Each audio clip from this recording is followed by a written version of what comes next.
So this is Ate Dimple and Alexa. And here again for another vlog. So guys, ako si Dimple naggaganap bilang Ate Lee. At siya naman si Alexa gumaganap bilang Angela.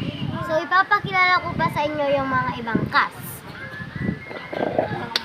Hi guys! Look ako Janelle as Sophia! Halika na!